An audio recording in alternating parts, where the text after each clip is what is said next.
Hello dear students, welcome you all. How is everyone? कैसे हैं सभी लोग? क्या हाल चाल? तो आज की क्लास शुरू की जाए। Good evening everyone. क्या सब लोग सुन पा रहे हैं, मुझे देख पा रहे हैं? Sound okay, audio video okay है क्या? साउंड ओके, वीडियो ओके, सब कुछ ठीक ठाक चल रहा है? बताइए आपकी ज़िंदगी में साउंड ऑडियो वीडियो सब कुछ ठीक ठाक है? Good evening, good evening, good evening. सुन पा रहे हैं, देख पा रहे हैं? Yes, everything all right. Okay, चलिए, बहुत ही बढ़िया, शानदार। तो ये बताइए, लास्ट क्लास में हमने जो कुछ पढ़ा था वो आप लोगों ने रिवाइज किया कि नहीं किया? राधे राधे। Good evening. बारिश हो रही इधर। अरे वाह, बारिश हो रही। मौसम तो बढ़िया हो गया होगा एकदम, पढ़ाई वाला एकदम, है ना? ऑडिबल। चलिए, तो रिवाइज रिवाइज किया कि नहीं किया? आरआरबी जेई के लिए सीरीज में सीरीज लाने के लिए बोलिए। आरआरबी जेई की तो सीरीज चल रही है ना? नहीं, आरआरबी जेई की नहीं चल रही है, अभी डीडीए जेई की चल रही है। अरे सबकी सीरीज आएगी, तुम टेंशन मत लो, है ना? आरआरबी जेई का एग्जाम कब है? जय जौहर?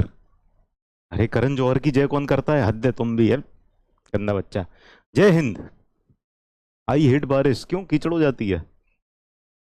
चलो, रिवीजन का नहीं बता रहे, सारी फालतू की बातें कर लोगे तुम लोग, है ना? ये हो गया, वो हो गया, बारिश हो रही है, लेकिन ये नहीं बताया किसी ने कि सर रिवीजन कर लिया, हम सब कुछ पढ़ के आए हैं, सर हमने क्वेश्चंस किए, सर कल मैंने 50 क्वेश्चंस प्रैक्टिस किए। ये सब कोई नहीं बोलेगा, है ना? फालतू की बातें करेंगे सब लोग। चलो, तो आज की क्लास शुरू करते हैं। Transformation of stress and strain, lecture number 2 है। हाँ, तो अ, इस पे ध्यान नहीं देना है किसी को। ये क्या हो गया? चलो इसको देखेंगे, ये क्या हो गया। खैर, हम दो टॉपिक्स पढ़ेंगे, एक का नाम है डीएफ जी, और दूसरा टॉपिक है SDFG। आगे चलते हैं। इस बार का जो वीकली टेस्ट था, वीकली टेस्ट कितने बच्चों ने दिया था ये बताओ? कितने बच्चों ने वीकली टेस्ट दिया था? वीकली टेस्ट में टॉपर्स रहे हैं कुछ बच्चे। तो सिविल इंजीनियरिंग के जो टॉपर्स हैं उसमें फर्स्ट रैंक आई है निकिता मोरकर की, 18.64 मार्क्स। हर्ष शुक्ला 17.67 मार्क्स। देवशीष पाल 16.34 मार्क्स। अमित कुमार 16.01 मार्क्स। और आयरन मैन कोस्टा 15.34 मार्क्स। अच्छा, जो करता है वो बोलता नहीं। बट फोटोग्राफिक मेमोरी, रिवीजन की जरूरत नहीं। तुम्हारा आयान, तुम्हारा तो पता है, ठीक है? तो ये सारे बच्चे सिविल के टॉपर्स हैं। मैकेनिकल के टॉपर्स देख लेते हैं। मैकेनिकल के टॉपर्स हैं शैशव शैशव श्रेष्ठ 17.34 मार्क्स। धनराज श्रीगदे 16.34 मार्क्स। ध्रुव राठौड़ 15.67 मार्क्स। आदित्य 15.34 और नीतीश कुमार यादव 15.01 मार्क्स। ठीक है? अमित कुमार, तुम्हारा नाम कहाँ है? अमित कुमार है, हाँ। अरे क्या बात है, 16 नंबर ले आए अमित कुमार। वेरी गुड, बहुत बढ़िया। चलिए, तो कॉन्ग्रेचुलेशंस, है ना? और आप लोगों को पता है ना टेस्ट वेस्ट कैसे दिया जाता है? टेस्ट वेस्ट देना पता है? वीकली टेस्ट कैसे देना है? वीकली टेस्ट भी चल रहे हैं, डीबीपीज भी नहीं पता बहुत सारे बच्चों को तो। ठीक है? तो वीकली आपका टेस्ट देने के लिए, टेस्ट सीरीज को एक्सेस करने के लिए आपको क्या करना है? सबसे पहला काम है कि आप अपने बैच में जाएंगे, जो भी आपका बैच है उनमें से क्लिक करेंगे बैच पे। फिर सेकंड स्टेप, यहाँ पर टेस्ट सीरीज बना होगा, ठीक है? डिस्क्रिप्शन है, क्लासरूम है, टेस्ट सीरीज है, अनाउंसमेंट है। टेस्ट सीरीज पे जाके क्लिक कर देना है, ठीक है? टेस्ट सीरीज पे जाके क्लिक कर देना है। फिर उसके बाद जो भी टेस्ट हैं आपके, पूरे के पूरे टेस्ट आ जाएंगे, टेस्ट पे क्लिक कर देना है, ठीक है ना? तो तुम्हारे 11.35 आए हैं, चलो बहुत ही अच्छा, इंप्रूव करो। मेरा 2 क्वेश्चन गलत हो गया था, कोई बात नहीं। 16.01 आया। कौशिक, तो तुम्हारा तो इसमें नाम होगा ना? 16.01 सिविल में। 16.01 तो अमित कुमार का आया है, नाम क्यों नहीं है? 16.01 पे तो नाम होना चाहिए, ऐसा थोड़ी है। ठीक है? चलिए, तो आगे चलते हैं, आज की क्लास शुरू करते हैं। लास्ट क्लास में हमने क्या पढ़ा था? लास्ट क्लास में हमने पढ़ा था ट्रांसफॉर्मेशन ऑफ स्ट्रेस के अंदर। ट्रांसफॉर्मेशन ऑफ स्ट्रेस के अंदर लास्ट क्लास में हमने पढ़ा था, एक मिनट, हमारे पास अगर कोई एलिमेंट है, ठीक है, और इसके ऊपर इस डायरेक्शन में अगर स्ट्रेस सिग्मा एक्ट हो रही है, सिग्मा एक्ट हो रही है ना? और कोई एक प्लेन दूसरा प्लेन जो कि इस वाले प्लेन से थीटा एंगल पर इंक्लाइंड है, थीटा एंगल पर इंक्लाइंड है, ठीक है। और ये थीटा एंगल कहां से मेजर किया गया है? वर्टिकल से मेजर किया गया है। इसकी डायरेक्शन है एंटी क्लॉकवाइज, ठीक है ना। तो ये थीटा पे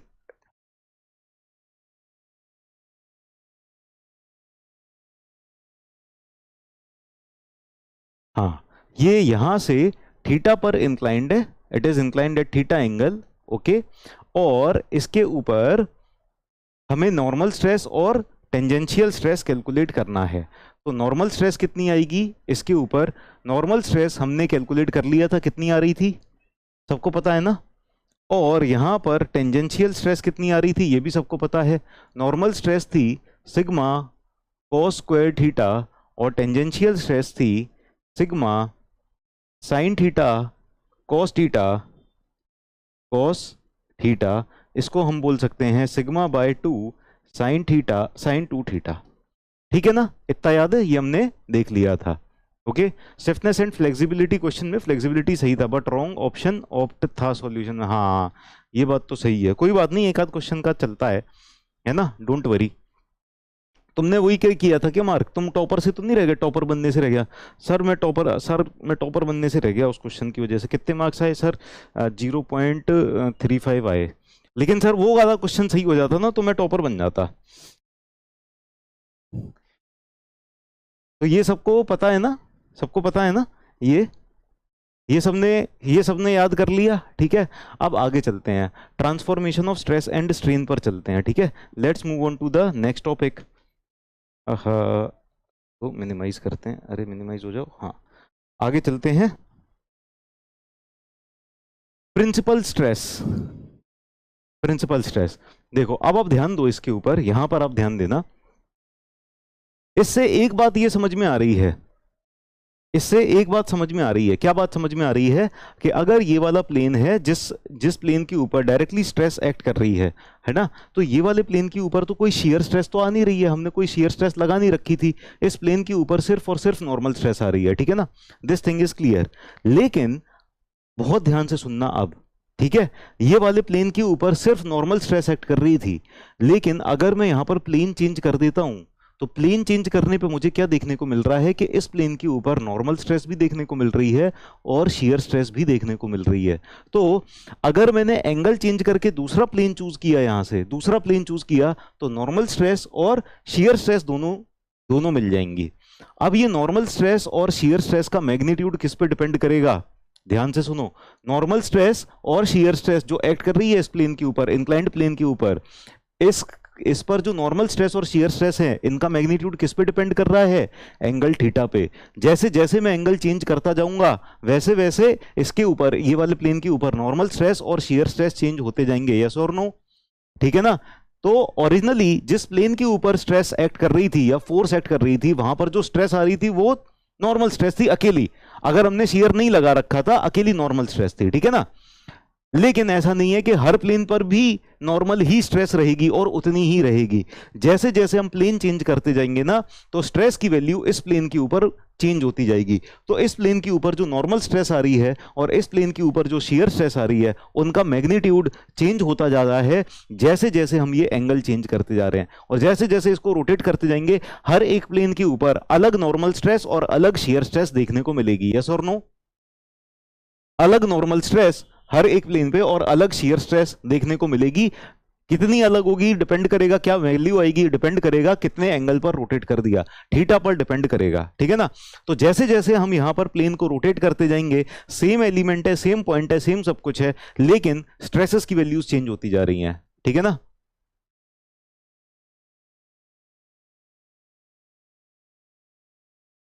है ना, राइट, स्ट्रेसेस की वैल्यूज चेंज होती जा रही हैं। अब यहां पर देखा कि एक प्लेन ऐसा था कि जिसके ऊपर सिर्फ और सिर्फ नॉर्मल स्ट्रेसेस थी, एक प्लेन ऐसा था जिसके ऊपर सिर्फ नॉर्मल स्ट्रेसेस थी, ठीक है ना। अब जैसे जैसे मैं ये प्लेन रोटेट करता जाऊंगा तो अलग अलग वैल्यूज देखने को मिलती जाएंगी, है ना। अब हमने एक चीज ऑब्जर्व की है, ये ऑब्जर्वेशन से आया है। ऑब्जर्वेशन से क्या आया कि एक एलिमेंट है और उस एलिमेंट के ऊपर यहां तो चलो सिर्फ नॉर्मल स्ट्रेसेस थी, ठीक है ना। लेकिन अगर मैं कोई एक एलिमेंट लूं, इसके ऊपर मैंने नॉर्मल स्ट्रेस लगा दी, दो डायरेक्शंस में अलग अलग नॉर्मल स्ट्रेस लगा दी, ठीक है ना, दोनों डायरेक्शंस में अलग अलग नॉर्मल स्ट्रेस लगा दी, और मैंने इसके ऊपर शियर स्ट्रेसेस भी अप्लाई कर दी।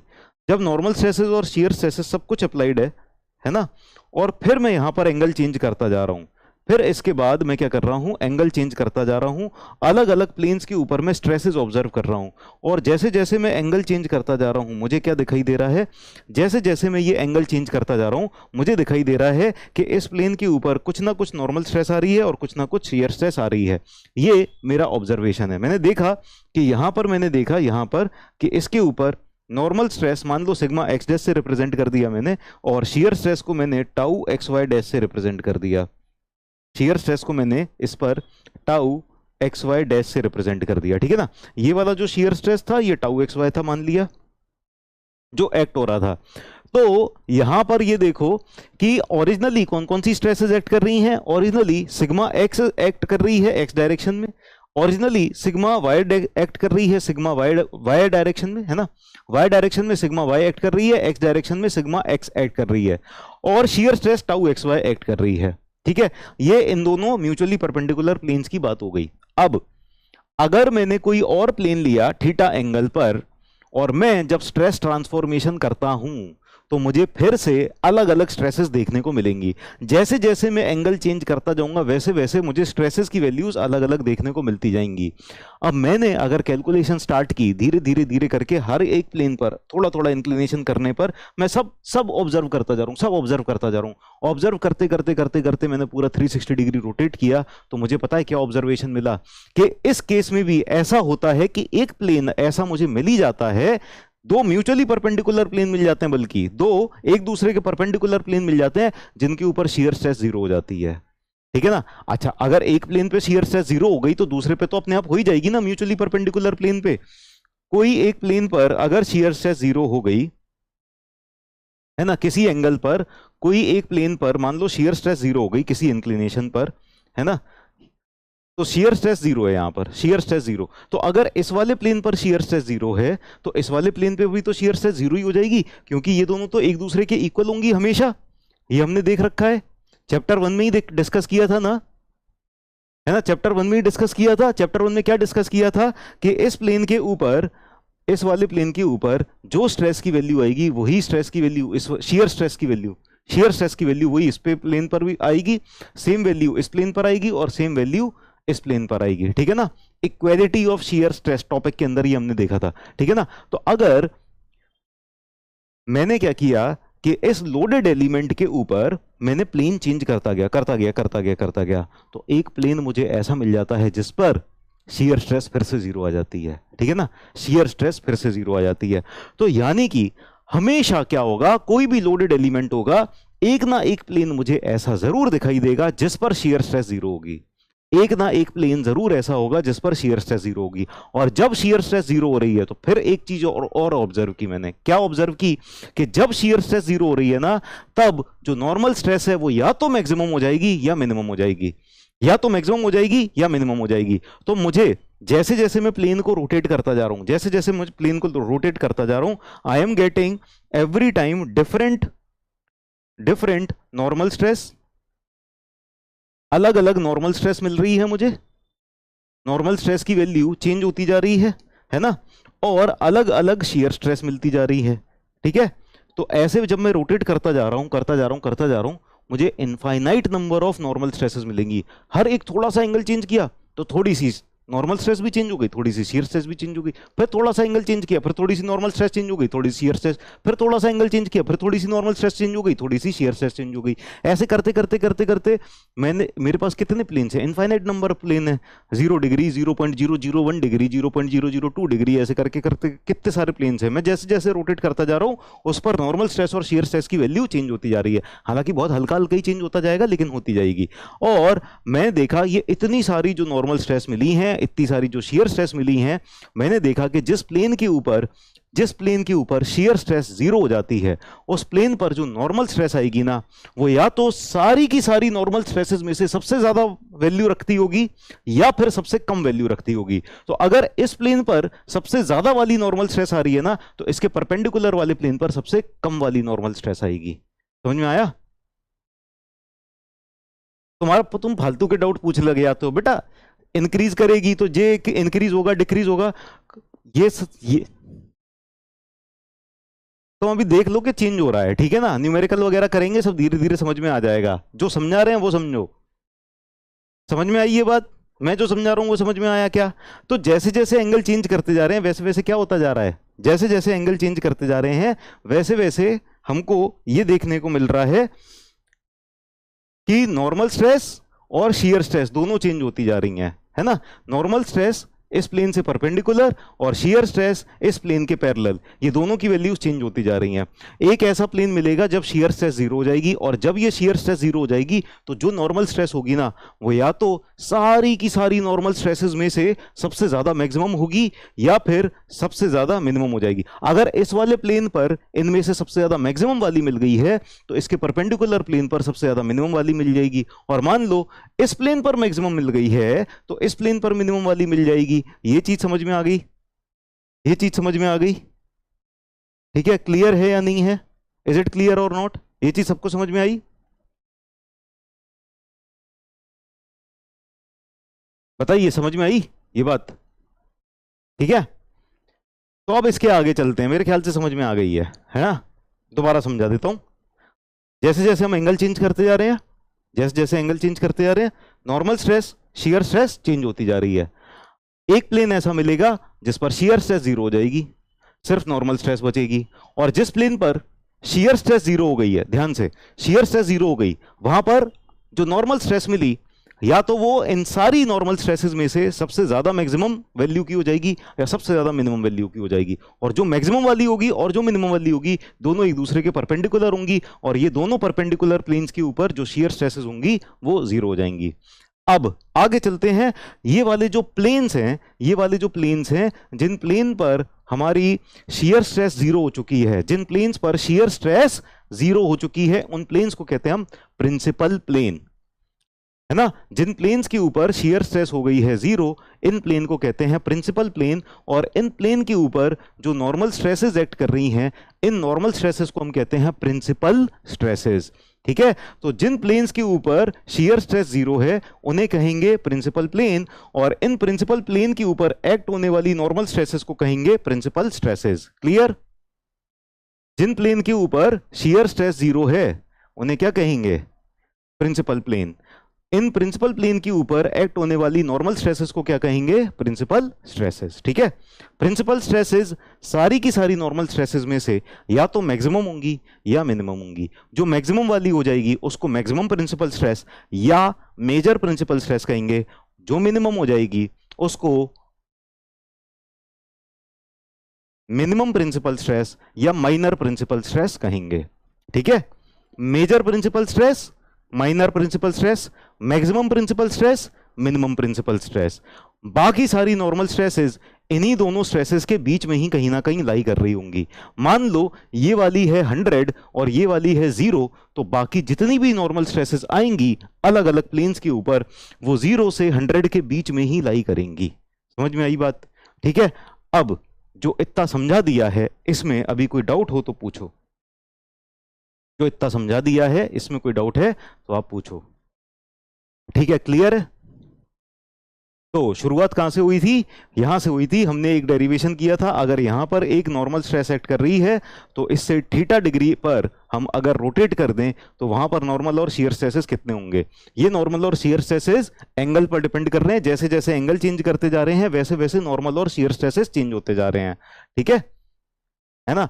और एक पोजीशन ऐसी आएगी, कोई ना कोई हमेशा पोजीशन ऐसी आएगी कि जहां पर ना शियर स्ट्रेसेस जीरो हो जाएंगे, और जिस जगह पर शियर स्ट्रेस जीरो हो जाएंगे नॉर्मल स्ट्रेसेस ही मिलेंगे। इन प्लेन्स को कहेंगे प्रिंसिपल प्लेन, और यहां पर जो स्ट्रेसेस आएंगी उनको कहेंगे प्रिंसिपल स्ट्रेसेस। ठीक है, चलिए आगे चलते हैं। Let us write down. तो प्रिंसिपल स्ट्रेसेस क्या होती हैं? Principal stress, these are the maximum और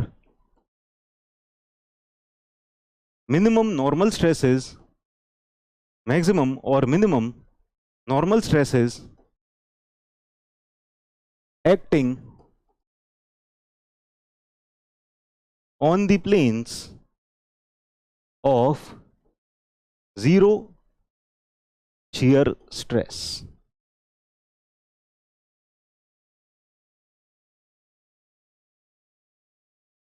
Acting on the planes of zero shear stress.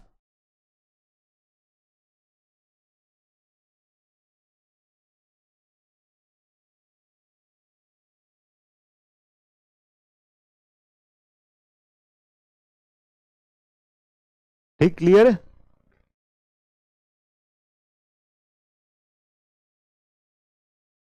Clear?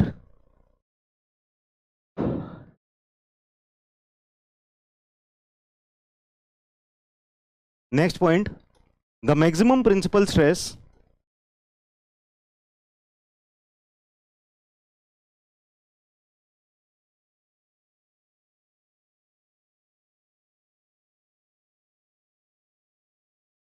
the maximum normal stress is also called as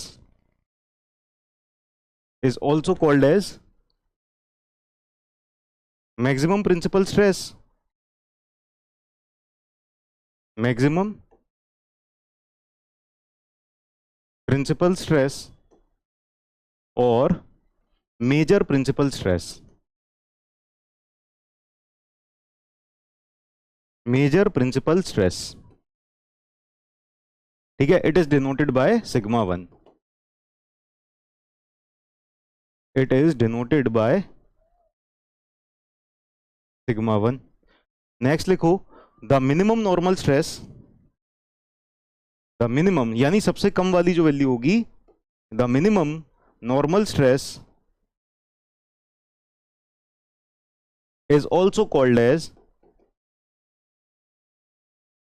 is also called as minimum principal stress,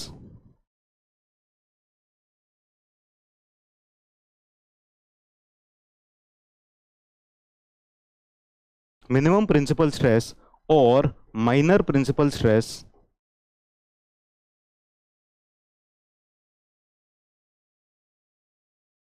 और minor principal stress, it is denoted by sigma 2।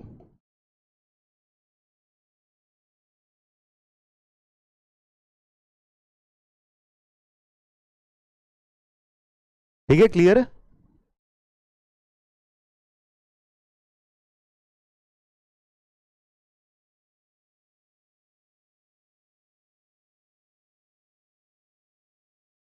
Clear है, लिख लो।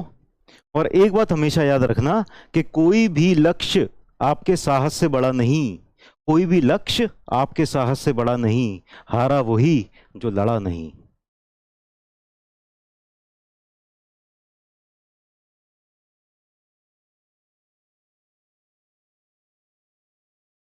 इसका use हम रोटी पकाने के लिए करते हैं।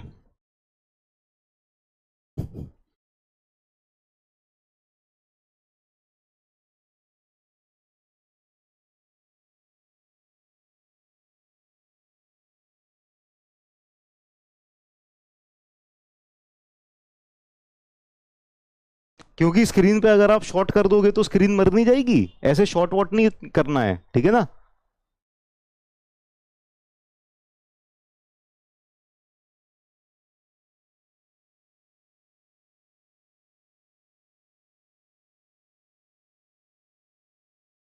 Minimum normal stress is also called as minimum principal stress और माइनर प्रिंसिपल स्ट्रेस, ठीक है?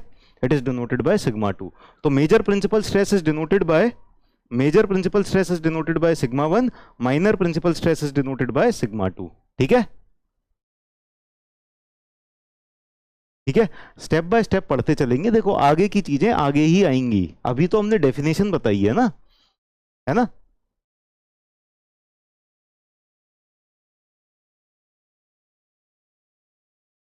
फनी तो पूरी लाइफ ही फनी है। आईआईटी कानपुर जेई का एग्जाम है, कुछ बता दीजिए, क्या बताएं? पढ़ाई करके मत जाना, ठीक है? और कुछ पूछना है?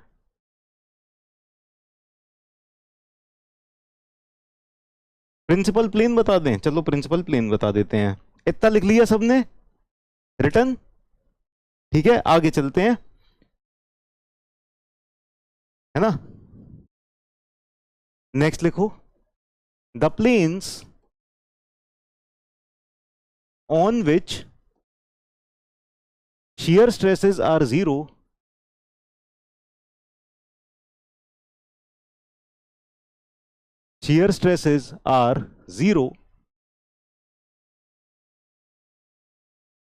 and principal stresses are acting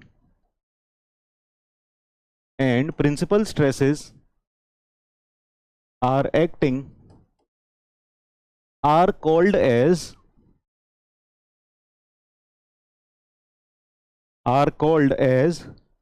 principal planes.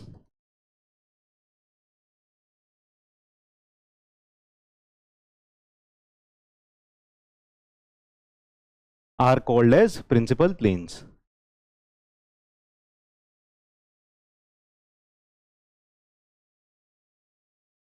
हाँ मतलब क्या कहते हैं, जब कि बच्चे पूछते हैं ना कि सर ये वाला एग्जाम है, इसके लिए कुछ बता दो, तो बच्चे पूछना भी यही चाहते हैं कि सर कुछ ऐसा बता दो कि पढ़ के ना जाना पड़े। तो जो जिस चीज के लिए पूछ रहे हैं हमने वही बता दी, पढ़ के नहीं जाओ बस। क्यों बताओ? तुम लोग ये इसीलिए पूछते हो ना कि सर कुछ ऐसी चूरन बता दें, कुछ ऐसी जड़ी बूटी बता दें कि पढ़ के ना जाना पड़े, बस बाकी सब हो जाए।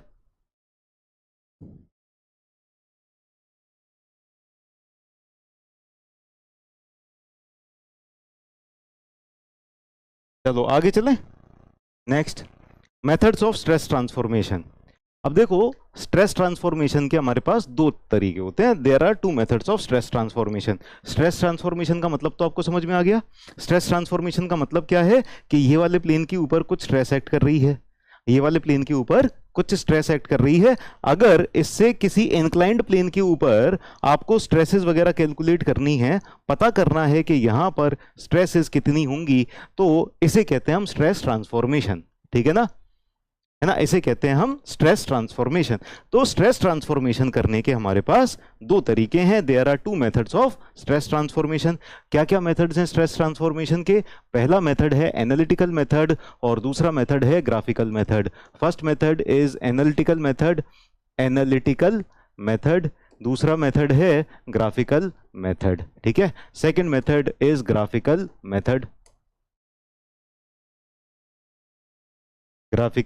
मेथड और Mohr's circle method. Graphical method और मोहर सर्कल मेथड। ठीक है ना, ये जो ग्राफिकल मेथड है, मोहर सर्कल मेथड है, ये आप सॉइल मैकेनिक्स में भी पढ़ते हो। ठीक है ना, you read in this in soil mechanics also. तो कई बार क्या है, किताब छापने वाले प्रीवियस ईयर पेपर वाले क्या करते हैं, सॉइल मैकेनिक्स का क्वेश्चन आया मोहर सर्कल मेथड का, वो सोम में डाल दिया, सोम का क्वेश्चन सॉइल में डाल दिया। ठीक है, ऐसी गड़बड़ें हो जाती हैं। ठीक है, क्योंकि क्वेश्चन बहुत ज़्यादा डिटेल में नहीं पढ़ते ना, जब बुक बनानी होती है, टास्क होता है कि इतना सारा काम है ना, 10 दिन के अंदर पूरा ये छाप छूप के दे दो, तो इसलिए उन लोगों से, बुक छापने वालों से थोड़े से एरर हो जाते हैं। ठीक है, पाइल फाउंडेशन होती है ना, पाइल के ऊपर भी सॉइल का लोड एक्ट कर रहा होता है, एक तरफ ज़्यादा सॉइल है, एक तरफ कम सॉइल है, यहाँ पर एक टेंशन ये लगा दिया है। ठीक है ना, और सॉइल का भी प्रेशर आ रहा है, तो पाइल के ऊपर भी बेंडिंग मोमेंट डायग्राम वगैरह बनता है, shear force diagram, bending moment diagram बनता है पाइल के ऊपर। लेकिन ये क्वेश्चन होता है सॉइल का, है ना। लेकिन कई बार ये स्ट्रेंथ ऑफ मटेरियल्स में डाल दिया क्वेश्चन। क्यों? उन्होंने बस इतना देखा कि शियर फोर्स है, बेंडिंग मोमेंट है, और डाल दिया। उन्होंने ये तो देखा ही नहीं कि ये तो पाइल फाउंडेशन का सॉइल मैकेनिक्स का क्वेश्चन है।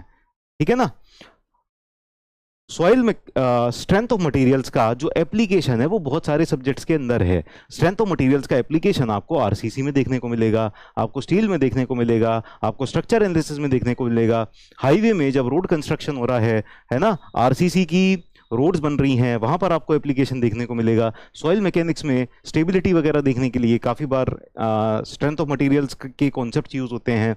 तो स्ट्रेंथ ऑफ मटेरियल्स एक फाउंडेशन है एक तरह से बाकी सारे सब्जेक्ट्स का, ठीक है ना।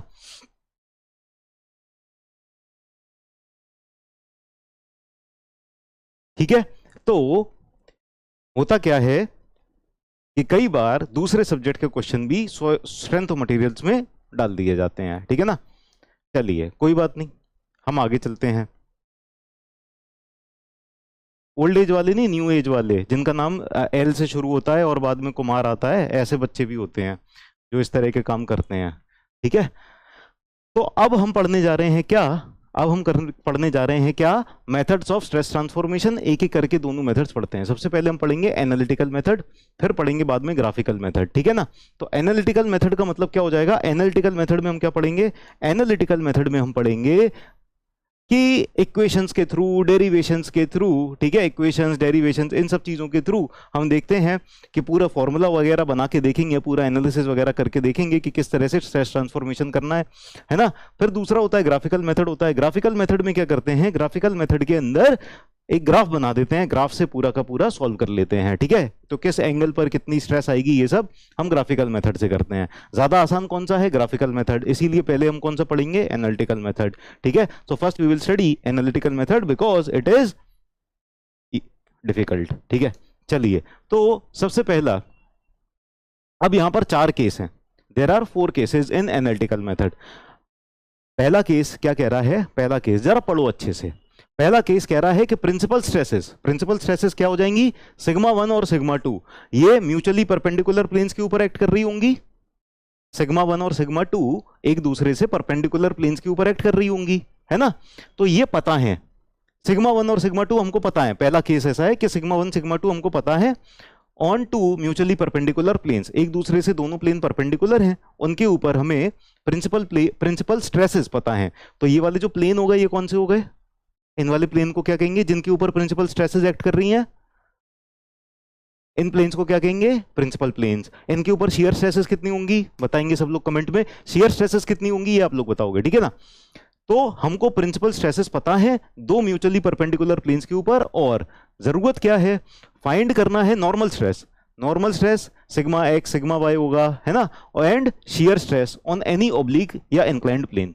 तो नॉर्मल स्ट्रेस और शियर स्ट्रेसेस पता करने हैं ऑब्लिक, ऑब्लिक मतलब इंक्लाइंड, ठीक है ना। सबका आंसर है 0 0 0 0, शियर स्ट्रेसेस 0 हो जाएंगी, प्रिंसिपल प्लेन है। वेरी गुड, बहुत ही समझदार बच्चे हैं, ठीक है।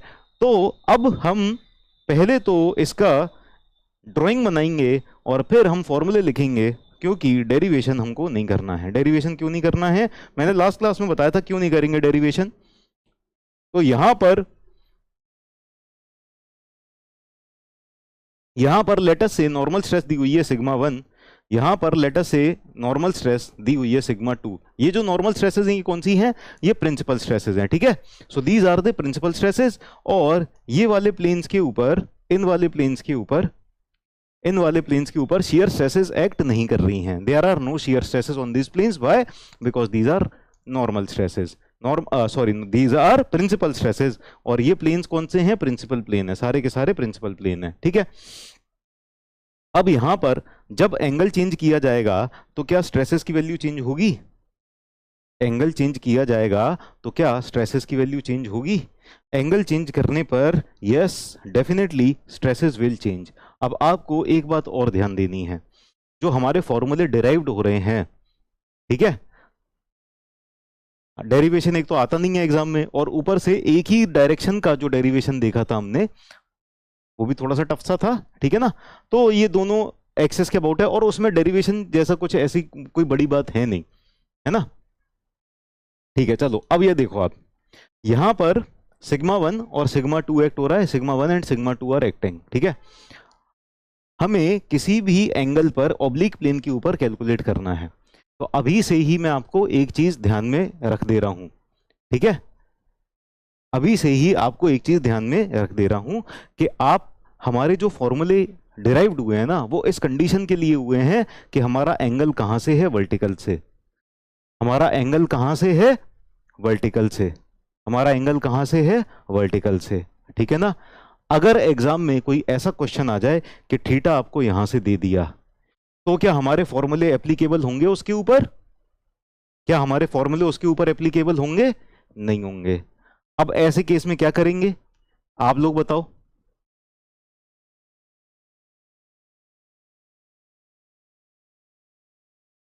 रट्टू तोता ही हो तुम, अरशद। ठीक है, तुम अगर इतने इंटेलिजेंट होते तो तुम गेट की तैयारी कर रहे होते कि तुम डेरिवेशन कर लो। डेरिवेशन तुमको वैसे भी याद नहीं रहने वाला। हाँ, तो ये वाला एंगल हमको, हमारे जो फॉर्मूले हैं वो इस थीटा से हैं, ठीक है ना। अगर एग्जाम में ये वाला थीटा आएगा तो आप इस वाले थीटा को कैलकुलेट कर लोगे। मान लो ये 60 डिग्री दिया है एग्जाम में, ठीक है ना, तो आप ये वाला थीटा निकाल लोगे 30 डिग्री, ठीक है, और फिर इस 30 डिग्री को रख के आप सॉल्व कर लोगे। कोई दिक्कत? कोई दिक्कत? अच्छा ये बताओ, डेरिवेशन नहीं करा रहा, किस किस को दिक्कत है? अपने नाम जरा लिख के दे देना, मैं ब्लॉक करा दूं उनको। जिस जिसको डेरिवेशन ना कराने से दिक्कत है तो मैं उनको ब्लॉक करा दूंगा, ठीक है ना। क्योंकि तुम लोग ज्यादा होशियार हो ना मुझसे, मुझे मुझे ज्यादा पता है कि डेरिवेशन कराना है कि नहीं कराना। कॉन्सेप्ट में कंफ्यूजन होगा, तुमको वैसे भी कंफ्यूजन है, तुम फॉर्मूला तक याद नहीं कर पाते, उसमें तो कंफ्यूजन रहता है। कॉन्सेप्ट, तुम्हारे कॉन्सेप्ट का सी नहीं आता तुमको, कॉन्सेप्ट में कंफ्यूजन होगा। अगर इतने कॉन्सेप्चुअल हो तो तुम एई जेई की तैयारी क्यों कर रहे हो बताओ? जो डेरिवेशन ना ईएसी तक में नहीं आता, एसएससी जेई में कहीं नहीं आता, है ना। हाँ, सारे लोग अपने नेम्स ग्रुप पे सेंड कर देना, तो मैं क्या है उनको थोड़ा सा डोज दे दूंगा, जो वो लोग डिजर्व करते हैं डोज, है ना।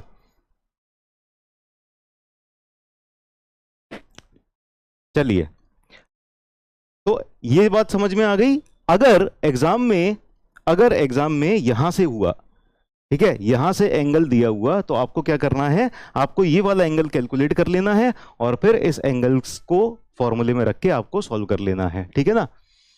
ठीक है, चलो, नहीं मैं उन बच्चों को मैं क्या करूंगा, मैं डेरिवेशन कराऊंगा उनको, और फिर 10 दिन बाद पूछूंगा कि तुम डेराइव कर दो दोबारा से। तो 10 दिन बाद ही नहीं कर पाएंगे डेराइव, एग्जाम तक की तो बात ही छोड़ दो, ठीक है। चलिए, ये तो एक चीज हो गई। दूसरी बात, दूसरी बात देखो, दूसरा केस समझो। अगर एग्जाम में थीटा दे दिया ऐसे, थीटा दे दिया ये वाला, ठीक है, ये तो वर्टिकल से ही है। एग्जाम में थीटा दे दिया ये वाला, ये तो वर्टिकल से ही है, इसमें तो कोई दिक्कत नहीं है। इसको एज इट इज यूज कर सकते हैं क्या?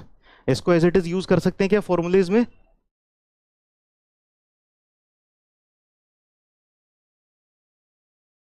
ठीक है, ये बताओ, ये वाला जो थीटा है ये ऐसे है, क्लॉकवाइज है, क्लॉकवाइज दे दिया, वर्टिकल से ही दे दिया लेकिन क्लॉकवाइज दे दिया। तो क्या इसको एज इट इज यूज कर सकते हैं? नहीं, इसको भी एज इट इज यूज नहीं करेंगे, हम थीटा की जगह फिर माइनस थीटा रख देंगे। मान लो ये दिया है 30 डिग्री, ठीक है ना, तो जो फॉर्मूले होंगे हम उसको 30 डिग्री नहीं रखेंगे, वहां पर एंगल, वहां पर एंगल रखेंगे -30 डिग्री या जो भी होगा, ठीक है ना, नेगेटिव साइन के साथ रखेंगे उसको। समझ में आ गई बात? तो आपको ये चीज हमेशा याद रखनी है, क्योंकि आप बहुत सारे क्वेश्चन करोगे, 99% क्वेश्चंस में, 99% क्वेश्चन में एंगल यहीं से दिया होगा। जो 1% क्वेश्चन आएगा ना, उसमें या तो 1%, क्योंकि कभी कभी वो इस तरह से घुमाने की कोशिश करते हैं, तो जो 1% होगा उसमें आपको हॉरिजॉन्टल से दे दिया, या फिर उन्होंने एंगल को दे दिया क्लॉकवाइज डायरेक्शन में। तब हो सकता है आप जल्दबाजी में भूल जाओ, तो जल्दबाजी में भूलना नहीं है, इसीलिए हम पहले पहले ही बता दिया कि हॉरिजॉन्टल से एंगल दिया है तो पहले वर्टिकल वाला एंगल निकालो, फिर फॉर्मूले के अंदर रख दो। और अगर क्लॉकवाइज दे दिया वर्टिकल से ऐसे, तो आप क्या करोगे, नेगेटिव एंगल के साथ रख के फिर सॉल्व कर लोगे। क्लियर? चलिए, पर 99% ऑफ द केसेस में यही रिजल्ट, यही होगा। 90% मान लो, चलो 90% केसेस में ऐसे ही होगा, ठीक है। चलिए, अब ये बताइए, यहां पर हमको दिया क्या हुआ है, दिया है σ1 और σ2, वी आर गिवन σ1 एंड σ2, और ये वाले प्लेन के ऊपर हमें नॉर्मल स्ट्रेसेस और शियर स्ट्रेसेस कैलकुलेट करनी है, ठीक है ना। अब देखो, जब इस वाले प्लेन पर हम घुमा दे रहे हैं, ठीक है, तो यहां पर जो स्ट्रेसेस कैलकुलेट करेंगे ना, जो हम स्ट्रेसेस कैलकुलेट करेंगे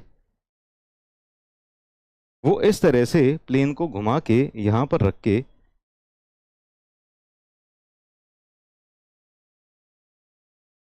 ऐसे करके, ठीक है। अब आप ये चीज ध्यान देना कि यहां पर जो स्ट्रेसेस आ रही हैं, this stress is let us say sigma x dash, this stress is let us say sigma y dash. ठीक है, इसको इस तरह से रिप्रेजेंट करेंगे हम। और फिर यहां पर शियर स्ट्रेसेस भी आ रही होंगी, और जो शियर स्ट्रेसेस आ रही होंगी let us say these are tau x y dash, है ना। तो थीटा प्लेन, थीटा एंगल पर जो प्लेन बन रहा है, उस प्लेन के ऊपर हम वहां पर कैलकुलेट कर रहे हैं। ठीक है, ठीक है, क्लियर है ये चीज। तो हमें गिवन ये सारी चीजें हैं, सिग्मा 1 गिवन है, सिग्मा 2 गिवन है, थीटा गिवन है। इससे फिर हम थीटा प्लेन पर नॉर्मल और शियर स्ट्रेसेस कैलकुलेट कर रहे हैं। ठीक है, इसको यहां पर दूर क्यों रिप्रेजेंट किया है? दूर इसलिए किया है क्योंकि यहीं पर ही रिप्रेजेंट करने में खिचड़ी बन जाती है। ठीक है तो ये बस प्लेन को ही रोटेट किया है और यहीं पर ही कैलकुलेट कर रहे हैं। We are calculating here itself, but we are showing it little bit off, है ना, थोड़ा सा ऑफ करके इनको शो कर रहे हैं, ताकि यहां पर और यहां पर कौन सी वाली गिवन है, कौन सी वाली कैलकुलेट कर रहे हैं, उसमें कंफ्यूजन ना हो। ठीक है, चलिए आगे चलते हैं। तो अब हमको कैलकुलेट करनी है इन सब की वैल्यूज। तो सिग्मा एक्स डैश कितना हो जाएगा? Sigma x dash will be equal to sigma 1 plus sigma 2 by 2 plus sigma 1 minus sigma 2 by 2 cos 2 theta.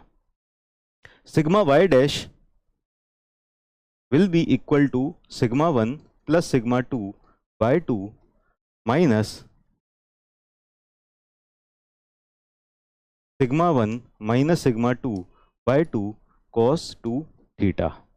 ठीक है, टाउ एक्स वाई डैश कितना हो जाएगा?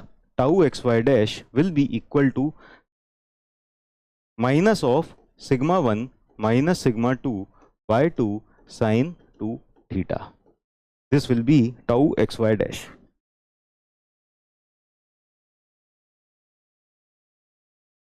ठीक है, तो आपने क्या कैलकुलेट कर लिया? सिग्मा एक्स डैश कैलकुलेट कर लिया, सिग्मा वाई डैश कैलकुलेट कर लिया, tau x y dash calculate कर लिया।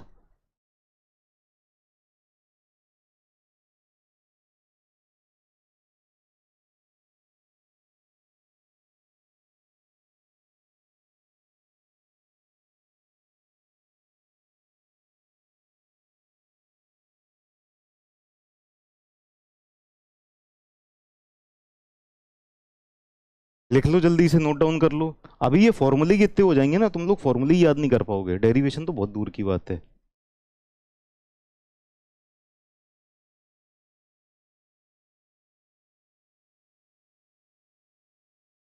देखो अब डाउट देखो, सर ये नॉर्मल स्ट्रेस का फॉर्मूला है या प्रिंसिपल स्ट्रेस का? तो डाउट का लेवल देखो आप लोगों का, है ना। दिया हुआ है प्रिंसिपल स्ट्रेस, ये रहे प्रिंसिपल स्ट्रेस, तो प्रिंसिपल स्ट्रेस से ही प्रिंसिपल स्ट्रेस कैलकुलेट करने का कौन सा फॉर्मूला होता है? कोई ऐसा चीज देखी है तुमने आज तक कि एग्जाम में दिया हो पानी और तुमसे पूछा गया हो पानी? एग्जाम में पानी दिया होगा तो शरबत पूछा जाएगा, कुछ और पूछा जाएगा, जो चीज दी है वही पूछी जाती है क्या कभी? प्रिंसिपल स्ट्रेस दिया हुआ है तो नॉर्मल स्ट्रेस पूछे है ना। अभी इतनी देर से चिल्ला चिल्ला के बता के रह गए, तुम्हें डेरिवेशन चाहिए।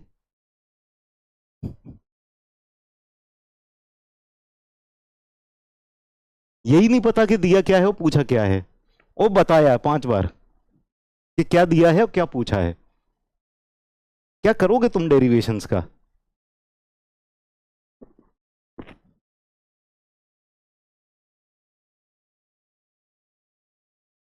देखो सर, इसमें एंगल 0 लेंगे क्या? एंगल 0 ही ले रहे होते तो थीटा क्यों लिखते हम?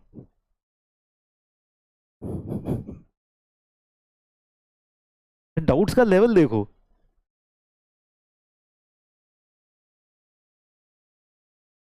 डेरिवेशन मुझे कराने में कोई दिक्कत नहीं है, लेकिन तुम कर पाओगे?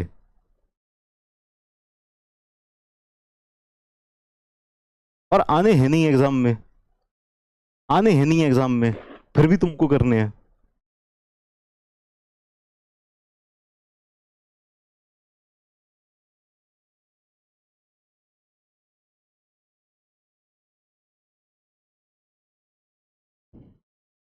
मेंस में ना, मैंने तुम्हारा पेपर देखा है मेंस का, उसमें थ्योरी आती है बस। मेंस में ना थ्योरी पूछते हैं, बहुत ही कम क्वेश्चंस होते हैं, बहुत कम क्वेश्चन। न्यूमेरिकल, मतलब न्यूमेरिकल बहुत ही कम होते हैं।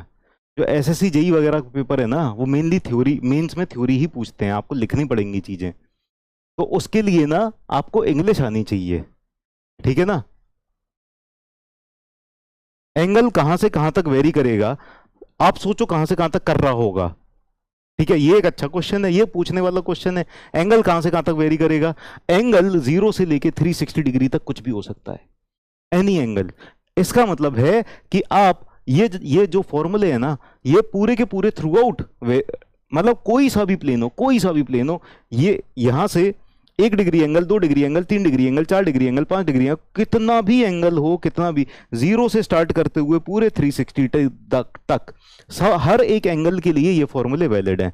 अगर आपको किसी भी प्लेन के ऊपर नॉर्मल और शियर स्ट्रेसेस कैलकुलेट करने हैं, यू कैन यूज दीज फॉर्मूले। समझ में आई बात? ठीक है ना? बी पटेल, तुम ये बता दो, तुम अब बचपन से अभी तक पढ़ते आ रहे हो, है ना? कौन से कितने डेरिवेशन तुमको याद है? कौन से डेरिवेशन से तुमको लॉन्ग लॉन्ग टर्म अंडरस्टैंडिंग है? Long term understanding, long term याद रहता है, तो डेरिवेशन से लॉन्ग टर्म याद होगा तुमको। अभी कुछ चीजें, किस चीज का डेरिवेशन याद है तुमको? है ना, summation of triangles equal to 180 degree होता है। ये तुमको डेरिवेशन से याद है या वैसे याद है? ट्राइंगल के सारे एंगल्स का सम 180 डिग्री होता है, ये सबको पता है। किसी को डेरिवेशन याद है? बता दो किस किस को डेरिवेशन याद है, और कोई ऐसा बता दो जिसको डेरिवेशन की वजह से ये चीज याद है। तुमने पढ़ा लिखा कुछ नहीं है बचपन से आज तक, लेकिन एक्टिंग तुम ऐसी कर रहे हो जैसे तुम जाने क्या क्या जानते हो। तुम खुद बता दो कि तुमको डेरिवेशन से क्या क्या चीजें याद है। एंगल इंक्रीज करने पर स्ट्रेस में क्या होगा? वही होगा जो मंजूर खुदा होगा। हो गया, लिख लिया सबने? आगे चलते हैं। अब एक बात बता दो, ये जो शियर स्ट्रेस है ये मैक्सिमम कब होगा?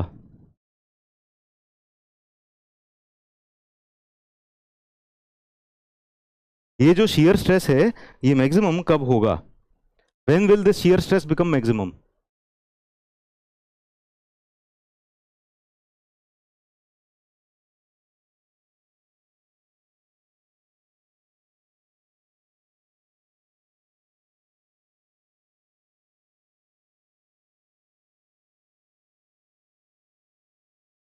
हाँ बेटा, सोनू कर देंगे, मेंस का पेपर अपलोड कर देंगे टेलीग्राम पे, ठीक है? अभी तो पढ़ा लें।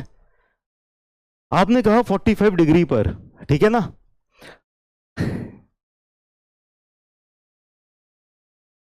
नहीं, गलत।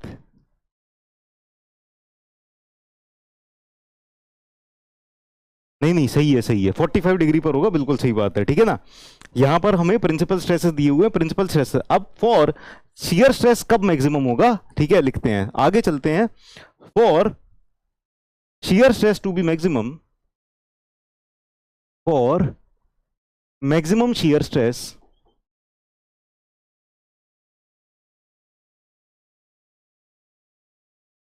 मैक्सिमम शियर स्ट्रेस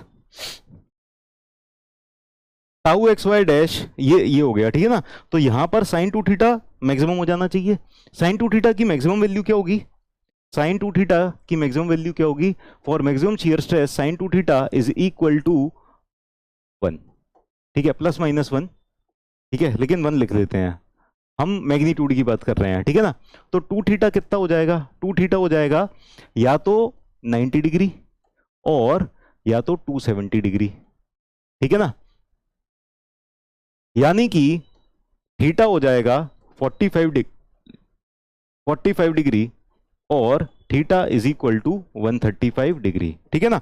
तो जब हमारा एंगल थीटा ये 45 डिग्री या 135 डिग्री हो जाएगा, तब इन दैट केस हमारा जो शियर स्ट्रेस है वो मैक्सिमम हो जाएगा।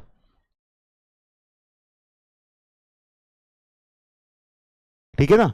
तो थीटा जब 45 डिग्री होगा या 135 डिग्री होगा, इसका मतलब क्या है? जो मैक्सिमम शियर स्ट्रेस वाला प्लेन आएगा वो प्रिंसिपल प्लेन से 45 डिग्री पर इंक्लाइंड होगा। Maximum plane of maximum shear stress, ठीक है, इसका कंक्लूजन लिख लो, plane of maximum shear stress, maximum shear stress will be inclined at, will be inclined at 45 degree or 135 degree to the principal planes, to the principal planes. ठीक है, exam में जो question आएंगे वो ऐसे ही क्वेश्चन आएंगे। ठीक है, कि मैक्सिमम शियर स्ट्रेस वाला प्लेन कितने एंगल पर होगा। ठीक, plane of maximum shear stress पर कितनी नॉर्मल स्ट्रेस होगी। जो ये मैक्सिमम शियर स्ट्रेस वाला प्लेन है उस पर नॉर्मल स्ट्रेस कितनी होगी। सर 1 कैसे लिया, साइन, साइन कोई भी एंगल हो इसकी वैल्यू 1 से ज्यादा जाती है। What is the maximum value of sine theta, या साइन 2 थीटा, या साइन 1000 थीटा। साइन की मैक्सिमम वैल्यू क्या होती है, ऑलवेज 1 ना। कोई ये एंगल की वैल्यू कितनी भी चेंज करते जाओ, साइन -1 से 1 के बीच में ही रहता है। साइन -1 से 1 के बीच में ही रहता है, यस और नो। ठीक है ना, so maximum value will be 1। और ये जो मैक्सिमम वैल्यू 1 है ये कब जाती है, ये जाती है 45 डिग्री पे, 135 डिग्री पे।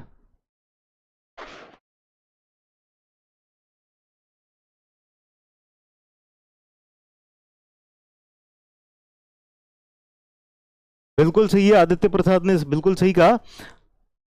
आगे का क्वेश्चन, मेरा अगला क्वेश्चन था, अगला क्वेश्चन क्या था मेरा, नेक्स्ट क्वेश्चन वाज, अच्छा चलो इनको ना इक्वेशन 1 2 3 4 रख देते हैं। 1, ये रही इक्वेशन 1, ये रही इक्वेशन 2 और ये रही इक्वेशन 3। ठीक है, ये हमारी 3 इक्वेशंस हैं। ठीक है, अब जिस प्लेन पर मुझे जिस प्लेन पर शियर स्ट्रेस मैक्सिमम है, शियर स्ट्रेस मैक्सिमम है, तो मैक्सिमम शियर स्ट्रेस की वैल्यू कितनी आ गई है, मैक्सिमम, अच्छा मैक्सिमम शियर स्ट्रेस की वैल्यू भी लिख लेते हैं ना, टाउ मैक्स। तो टाउ मैक्स की वैल्यू आ गई है मेरे पास, tau max will be equal to sigma 1 minus sigma 2 by 2। अच्छा, किसी बच्चे को ये तो नहीं लग रहा कि सर ये नेगेटिव साइन होना चाहिए।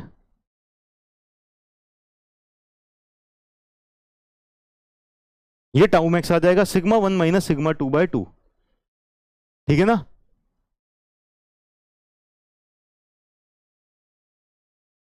ठीक है। तो ये माइनस साइन क्या दिखा रहा है, बेसिकली यहां पर माइनस साइन आ रहा है। माइनस साइन ये दिखा रहा है कि जो डायरेक्शन हमने बस ली थी ना शियर स्ट्रेस की, ये डायरेक्शन उसके अपोजिट आएगी। असलियत में ये डायरेक्शन इस तरह की आ रही होगी। ठीक है, बस ये माइनस साइन वही दिखा रहा है, बाकी इस माइनस साइन का कोई सिग्निफिकेंस नहीं है ना। मटेरियल जब ऐसे में जितनी वैल्यू पे टूटेगा, ऐसे में भी उतनी ही वैल्यू पे टूटेगा, है ना। ऐसा तो नहीं होगा कि इस तरह से ज्यादा शियर स्ट्रेस लगा दो क्योंकि ये माइनस है तो कितना भी चला जाएगा, और ऐसे में ये प्लस आ रहा है तो हम मतलब कम वैल्यू पे टूट जाएगा। ठीक है, तो ये प्लस माइनस से बस यही दिखा रहा है कि डायरेक्शन दिखा रहा है बेसिकली। प्लस माइनस से इसका मतलब ये नहीं है कि ये बहुत छोटी वैल्यू हो गई है, 0 से भी कम वैल्यू हो गई है, ऐसा मत समझ लेना, है ना। शियर स्ट्रेस की वैल्यू अगर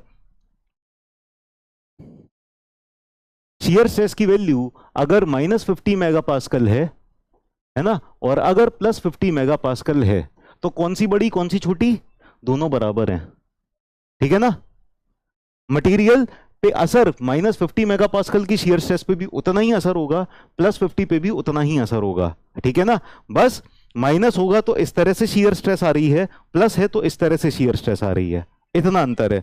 इन दोनों में आपस में डिफरेंस करने में प्लस और माइनस कर दिया है। ठीक है, समझ में आई।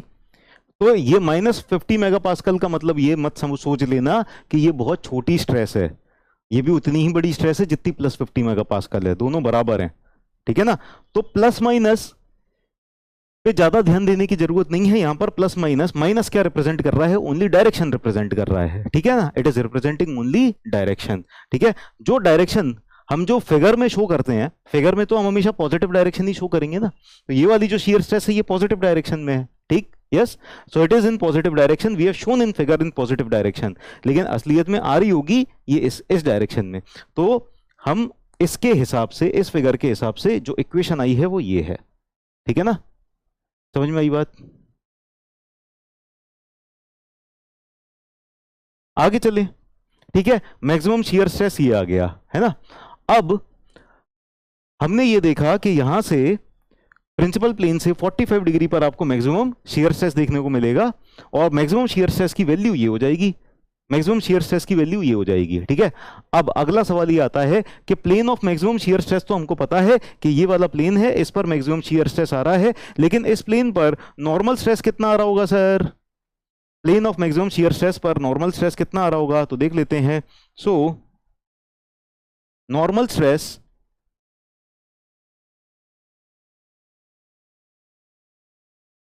For normal stress is on plane of tau max, on plane of tau max, put theta is equal to 45 degree in equation 1 and equation 2।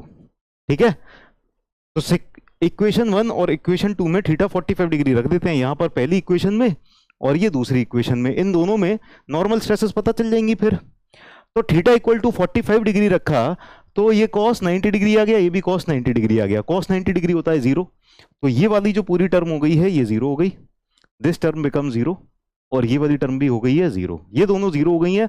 तो सिग्मा x डैश बचा sigma 1 plus sigma 2/2, sigma y dash बचा sigma 1 plus sigma 2/2। ठीक है, sigma x dash और sigma y dash इतने बचे। ठीक है ना, तो ये चीज क्लियर है, लिख लें। तो हमने theta is equal to 45 degree रख दिया इक्वेशन 1 और इक्वेशन 2 में। अब सिग्मा x डैश की जगह हम क्या लिख देते हैं, सिग्मा 1 टाउ मैक्स, ठीक है, या सिग्मा x टाउ मैक्स लिख देते हैं, sigma x on plane of maximum shear stress, ये हो जाएगा सिग्मा 1 प्लस सिग्मा 2/2। ठीक है, और sigma y on plane of tau max will be equal to, इसको एक मिनट यहां लिख देते हैं, sigma y tau max is equal to sigma 1 plus sigma 2/2। ये दोनों बराबर बराबर आ गए। क्लियर, कोई दिक्कत?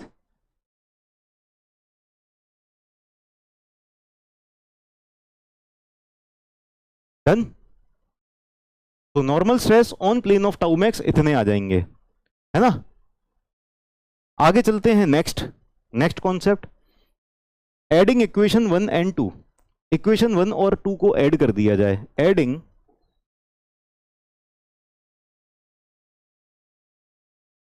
अच्छा ये एडिंग हम बाद में करेंगे, अभी ना एक काम करते हैं, दोबारा से ना प्लेन्स बनाते हैं और प्लेन की ना स्थिति जानते हैं कि कैसी है, प्लेन्स की स्थिति जानते हैं कैसी है। ठीक है,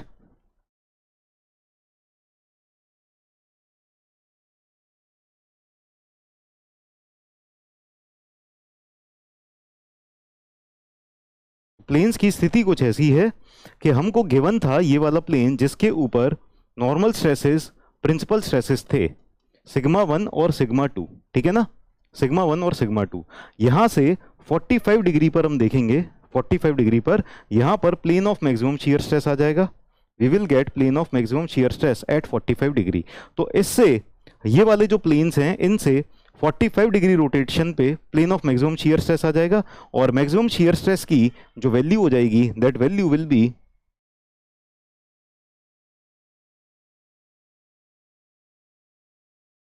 डायरेक्शन ये बना देते हैं, एक्चुअली ये माइनस आएंगे, ठीक है, इस तरह का आएगा। ठीक है, तो यहां पर ये जो टाउ मैक्स आ रहे होंगे, टाउ मैक्स कितने आ रहे होंगे, सिग्मा 1 माइनस सिग्मा 2/2। ठीक है, और यहां पर जो नॉर्मल स्ट्रेसेस होंगे, normal stresses, this normal stress sigma x tau max is equal to sigma 1 plus sigma 2/2। ठीक है ना, और ये हो जाएगा sigma y tau max, sigma y tau max, ये हो जाएगा सिग्मा 1 प्लस सिग्मा 2/2। ठीक है, is it clear? Yes, average of two principal stresses, average of two principal stresses हो जाएगा। So normal stress on plane of tau max. अब जो भी बच्चे डेरिवेशन मांग रहे थे ना उनको ये चीजें भी याद नहीं रहेंगी, है ना। इससे पहले की कहानी मांग रहे थे, इससे पहले क्या क्या हुआ था वो याद करने की जरूरत ही नहीं है। जो याद करने की जरूरत है ना, इसके बाद की ही कहानी इतनी बड़ी है ना, वो भूलेंगे आप लोग। ठीक है, तो इसीलिए ना हमें पढ़ा लेने दिया करो, इसके बाद की ही कहानी कम कॉन्सेप्चुअल नहीं है, वो तो आप वैसे भी नहीं याद कर पाते, वो तो वैसे भी नहीं पता होती है आपको।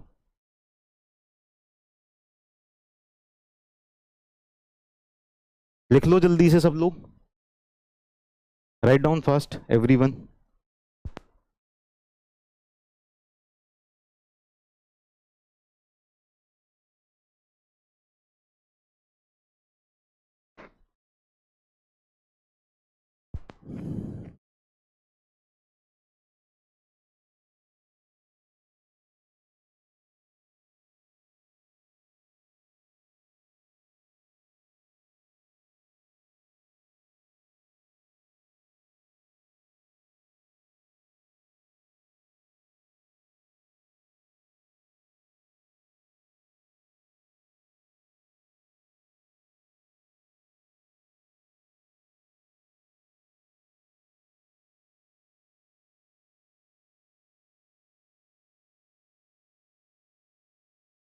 प्रीवियस स्लाइड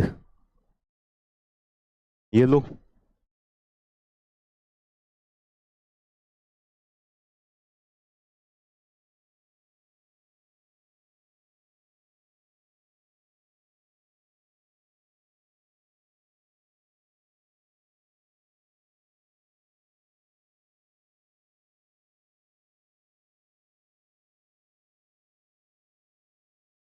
अयान चक्रवर्ती, क्या तुमको समझ में नहीं आया कि अगर किसी प्रिज्मेटिक बार में एक्सियली लोड लग रहा है और परपेंडिकुलर लोड भी लग रहा है तो प्रिंसिपल प्लेन कहां पर होगा? क्या तुमको नहीं समझ में आया? तुमको नहीं समझ में आया क्या अयान चक्रवर्ती? ये क्वेश्चन पूछने वाला है ही नहीं, ये तो ऑलरेडी पता होना चाहिए आपको, ये ऑलरेडी पता होना चाहिए। फोटोग्राफिक मेमोरी वाले लड़के को नहीं पता? मेरे ख्याल से तो पता होना चाहिए। देखो यही वाला केस पढ़ रहे हैं, किसी बार पर एक डायरेक्शन में लोड लग रहा है और उसकी परपेंडिकुलर डायरेक्शन में भी लोड लग रहा है, तो इस डायरेक्शन में भी स्ट्रेस आ रही है, इस डायरेक्शन में भी स्ट्रेस आ रही है, तो यही तो प्रिंसिपल स्ट्रेसेस हैं, यही तो प्रिंसिपल स्ट्रेसेस हैं। तुम पूछ रहे हो कि प्रिंसिपल स्ट्रेसेस कहाँ होंगे, कितने एंगल पर होंगे, ये तो है ही प्रिंसिपल स्ट्रेसेस ही तो हैं जो तुमने क्वेश्चन पूछा।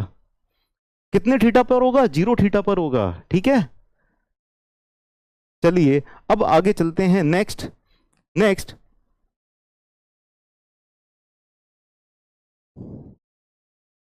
Write down adding equation 1 and 2।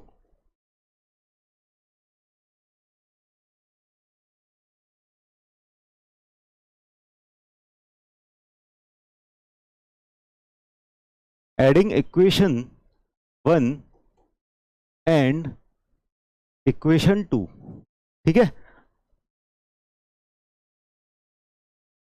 अच्छा फोटोग्राफिक मेमोरी है लेकिन फोटो खींचना भूल गए थे, चलो सही है, ये भी है, ये भी सही है।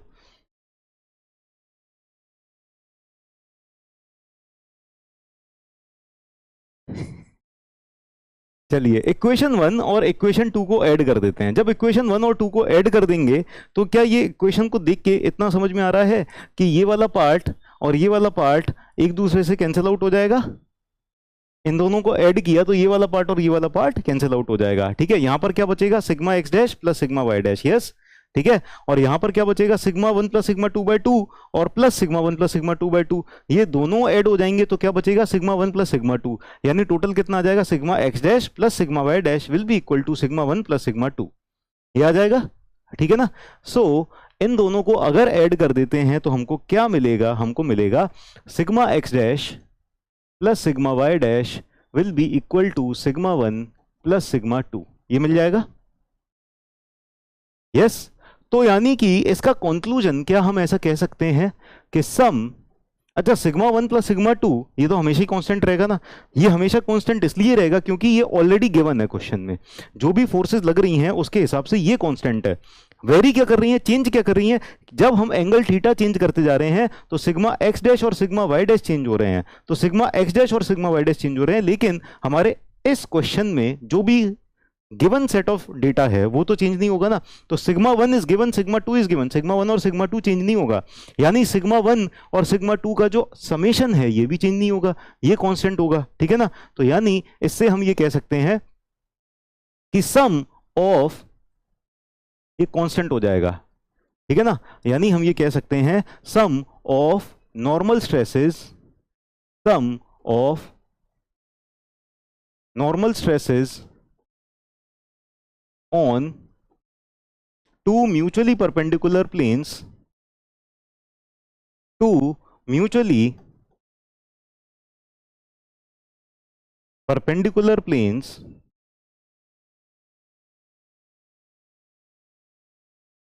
is always constant. Sum of normal stresses on two mutually perpendicular planes is always constant.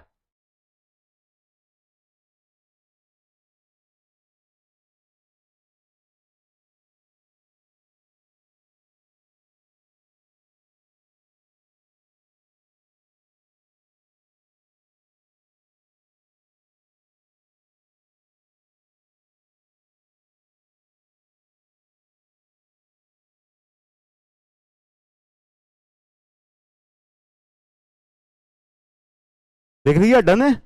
इसके आगे चलते हैं।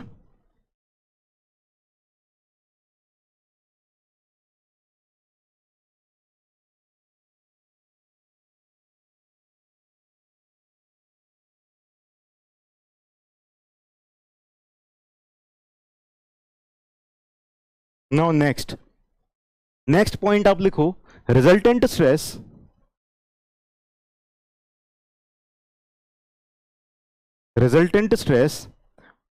एट एंगल थीटा, ठीक है। तो हमारे पास अब ना इसको इस तरह से बना लेते हैं, ये हमारा प्लेन है जिसके ऊपर हमने स्ट्रेसेस कैलकुलेट कर लिए। क्या क्या स्ट्रेसेस आ गए हैं इसके ऊपर अभी इस डायरेक्शन में ही देख लेते हैं। ये आ गया है सिग्मा एक्स डैश, ठीक है, और ये आ गया है टाउ एक्स वाई डैश, ठीक है। सिग्मा एक्स डैश आ गया और टाउ एक्स वाई डैश आ गया। तो जो रिजल्टेंट स्ट्रेस हो जाएगा, resultant stress sigma r will be equal to under root of sigma x dash square plus tau x y dash square. यही रिजल्टेंट स्ट्रेस होगा ना। इन दोनों स्ट्रेसेस का रिजल्टेंट इस तरह से आ रहा होगा, सिग्मा आर रिजल्टेंट स्ट्रेस, और ये जिस एंगल पर एक्ट कर रहा होगा नॉर्मल से, इस एंगल को रिप्रेजेंट करते हैं बीटा से, and this is called as angle of obliquity. Angle of obliquity. तुम मुझे मत सिखाओ कब क्वेश्चन कराना है, पहले पूरा तो केस खत्म हो जाने दो, तभी क्वेश्चन कराएंगे, अभी इसी करा देंगे।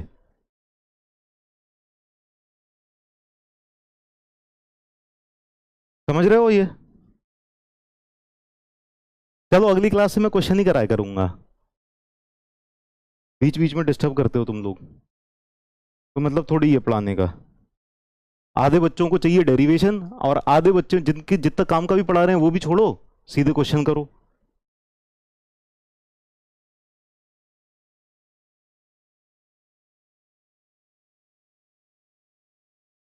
अच्छे से मतलब पढ़ना नहीं है। गेट वाले बच्चे कभी ऐसा नहीं करते हैं कि बीच बीच में सर ये कराओ वो कराओ। अरे तुमको पता है क्या कराना है? मुझे पता है, मुझे पढ़ा लेने दो। तो पढ़ना नहीं आता ढंग से।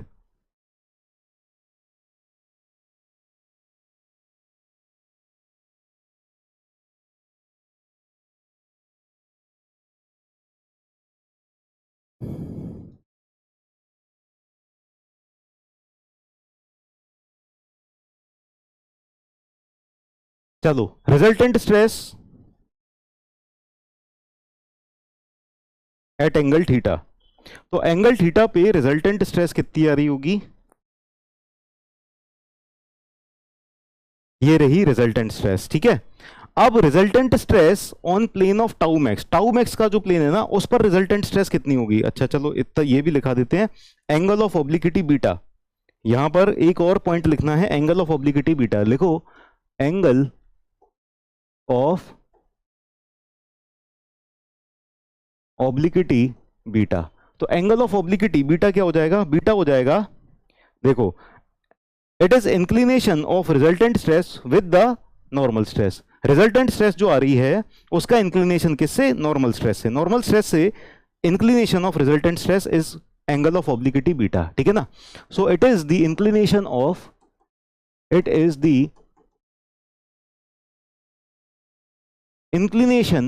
Of resultant stress of resultant stress with the normal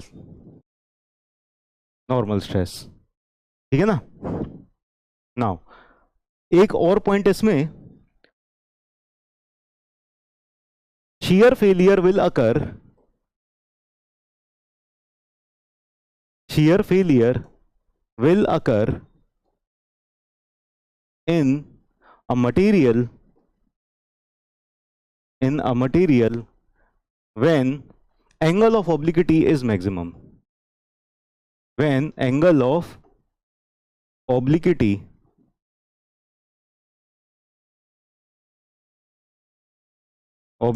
is maximum।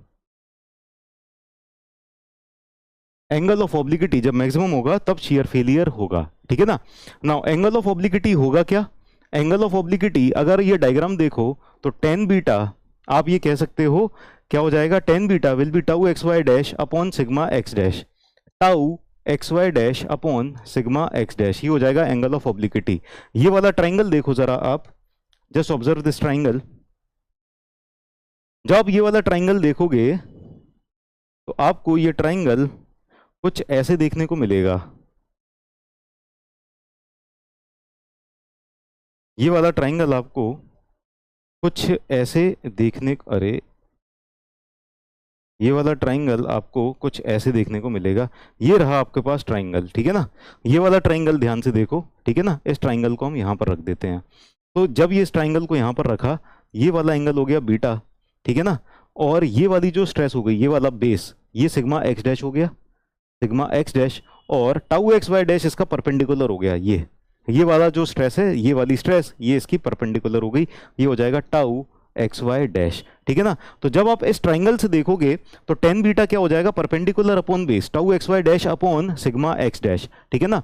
तो ये हो जाएगा tau x y dash upon sigma x dash, ठीक है ना। सो ये हो जाएगा हमारा एंगल ऑफ ऑब्लिकिटी, यस और नो। एंगल ऑफ ऑब्लिकिटी ये हो जाएगा tan beta is equal to tau x y dash upon sigma x dash, this will be angle of obliquity. अब हमने ये बोला कि shear फेलियर मटेरियल में तब होगा जब एंगल ऑफ ऑब्लिकिटी मैक्सिमम होगा। अब ये कब होगा ये समझते हैं जरा।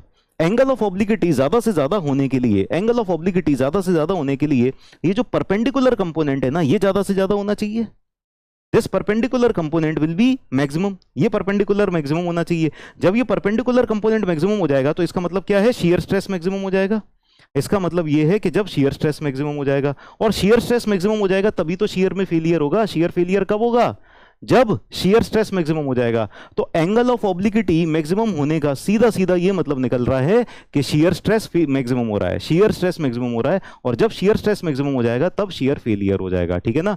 तो एंगल ऑफ ऑब्लिकिटी मैक्सिमम होने से सीधा सीधा कंक्लूजन निकल रहा है कि shear स्ट्रेस मैक्सिमम है, और जब shear स्ट्रेस मैक्सिमम हो जाएगा तब shear फेलियर हो जाएगा, ठीक है ना। क्लियर। यानी जो shear फेलियर होगा अगर मटेरियल में तो कब होगा, on plane of maximum shear stress, on plane of maximum shear stress, ठीक है ना। तो अब देखते हैं resultant stress on plane of maximum shear stress. Let us see resultant stress, resultant stress on plane of maximum shear stress, maximum shear stress, resultant stress on plane of maximum shear stress, ठीक है ना। यानी हमें कौन सा plane बनाना है, अभी टाउ मैक्स का प्लेन बनाना है। टाउ मैक्स का प्लेन बनाना आसान है, क्यों, क्योंकि हमारे पास shear stress maximum, tau max की वैल्यू हमको पता है। What is the value of tau max,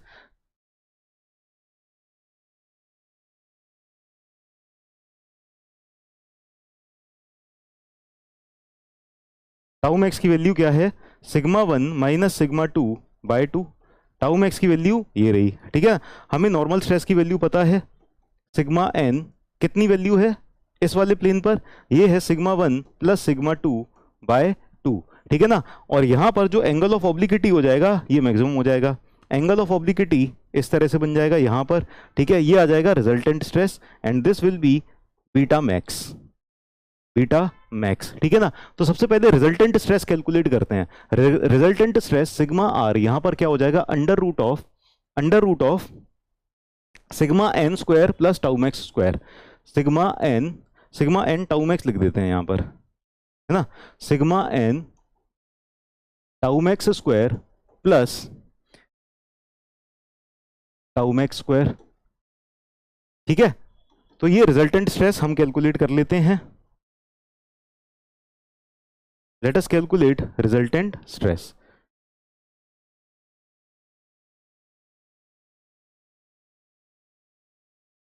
तो रिजल्टेंट स्ट्रेस कितनी आ जाएगी, रिजल्टेंट स्ट्रेस आ जाएगी sigma 1 plus sigma 2 by 2, sigma 1 plus sigma 2 by 2 whole square plus sigma 1 minus sigma 2 by 2 whole square का अंडर रूट। ठीक है ना। नाउ सिग्मा 1 स्क्वायर प्लस इसका आप जब कैलकुलेशन कर लोगे ना, फाइनल आंसर आ जाएगा sigma 1 square plus sigma 2 square whole upon 2, ये आ जाएगा आपका रिजल्टेंट स्ट्रेस। ठीक है,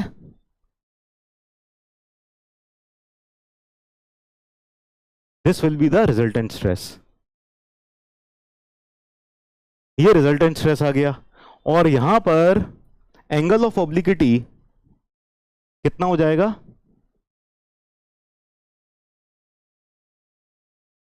tan beta max is equal to tau max. ठीक है, यहां पर जो मैक्सिमम शियर स्ट्रेस है यहां पर ये वर्टिकल दिखा रहा होगा टाउ मैक्स, ठीक है, डिवाइडेड बाय ये normal stress sigma n on tau max. ठीक है, टाउ मैक्स कितना हो जाएगा, टाउ मैक्स हो जाएगा sigma 1 minus sigma 2 by 2, sigma 1 minus sigma 2 by 2 divided by normal stress हो जाएगा सिग्मा 1 प्लस सिग्मा 2 बाय 2। ठीक है ना, तो बेसिकली यहां पर आ जाएगा tan beta max, maximum angle of obliquity आ जाएगा, या अकेला बीटा मैक्स लिख देते हैं, beta max is equal to tan inverse sigma 1 minus sigma 2 by sigma 1 plus sigma 2।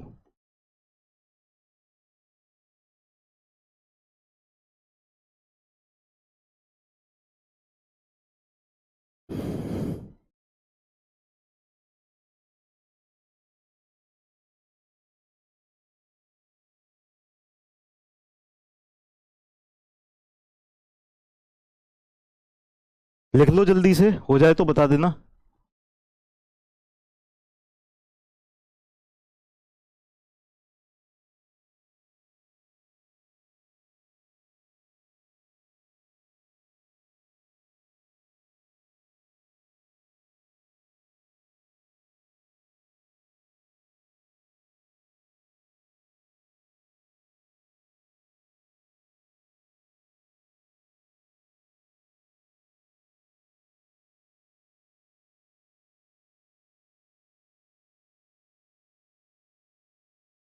हो गया, डन। चलो, तो ये तो था पहला case, this was first case.